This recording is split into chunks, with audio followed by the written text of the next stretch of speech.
Wizards! Welcome back to Math Wiz. Last time, we talked about the addition and subtraction of integers. And today, we'll talk about the multiplication and division of integers. In this lesson, there are only two rules to be followed. Rule number 1. If the integers have the same sign, the answer is positive.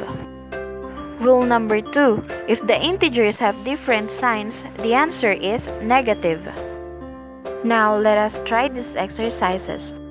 Number 1. Negative 7 times negative 3. Both of the integers have the same sign, which is negative, so our answer will be positive. Now, multiply the two numbers. 7 times 3 is equal to 21, so our answer is positive 21.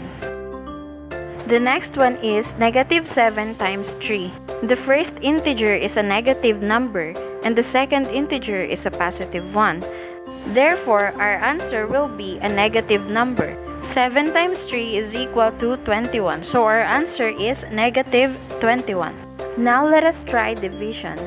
The first item is 21 divide negative 3. The integers in this equation have different signs, so our answer will be negative.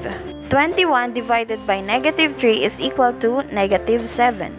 The last equation is 21 divided by 3. They are both positive numbers, so our answer is positive. 21 divided 3 is positive 7. Now we're done. Just remember that in multiplication and division of integers, you just have to remember the two rules. Now, try answering these equations.